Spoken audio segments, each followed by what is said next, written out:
Maggie had this new picture book she kept asking me to read, and I hated it, because tucked away inside those pages was the worst sentence any writer person had ever written. The worst. It was the sentence that must not be read. I kept trying to steer Maggie toward the other books Mom had bought for her at a yard sale, but she kept going back to the one about the big red dog. I didn't mind Clifford or his girl owner, but if you asked me, there was more wrong with that one sentence than there was with us cheating on the comprehensive student assessments last spring. This particular Clifford book was all about manners, saying things like please and thank you.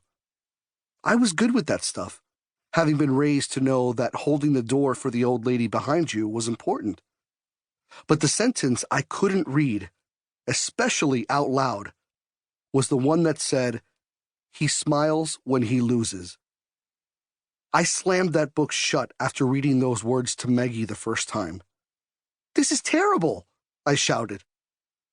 All the daydreaming and night dreaming I did about football never had me smiling after losing a game. I was going to win, and if I didn't, I sure as heck wasn't going to be happy about it.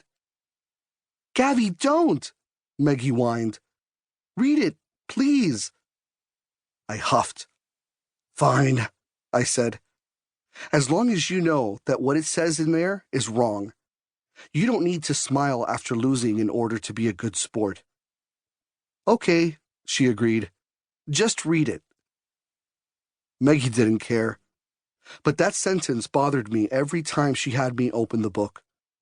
So I started changing the words to what they should have said, like, Clifford shook hands with his opponent after losing the match, but he wasn't smiling. Or, Clifford hated losing, but he still shook hands after the contest. Maggie frowned when I made changes, so we finally agreed I would skip that part. The rest of the sentences about being a good sport, stuff like not boasting when you win, were good, so I was fine reading those pages. When I told Dad about that terrible sentence and how wrong it was, he laughed. "I can tell you this," I said.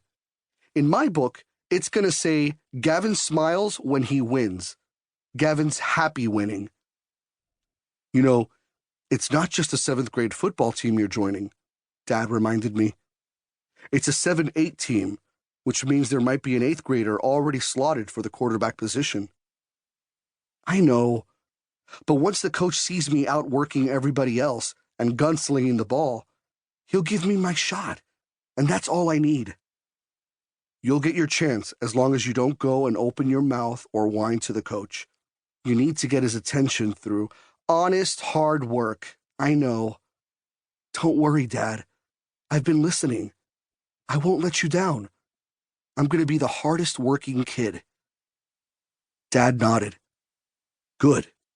That's what I like to hear," he said. "And since there's no sense in you wasting the summer, I brought something home so you can get started outworking everybody now. It's in the back of my truck." I ran over to check it out. "Can we put it up now?" I yelled. "Yup. Grab a hold of it and follow me." The tire was heavy, but I put my muscles into it and yanked it over the side of the truck. It bounced off the ground a few times and then fell down flat. I lifted it to my shoulder and marched out to the maple tree in our backyard. Dad met me there with his stepladder. "Thanks," I said. "You can thank me by making sure you use it." "I will." "Good," he said. "Now I need you to lift it up while I tie it in place." "Is that a tire swing for me?" Maggie cried, leaping off the back porch steps. "No, I'm afraid not, Squirt," Dad said. "This is your brother's new target. He's going to practice throwing his football through the middle so he can become a more accurate passer." "Oh," Maggie said. "So he can throw touchdowns?" "That's right," Dad said. "So you can cheer for him." "I'll cheer." "Me too," Mom said, stepping out onto the porch. The two of them started doing some crazy cheerleader dance.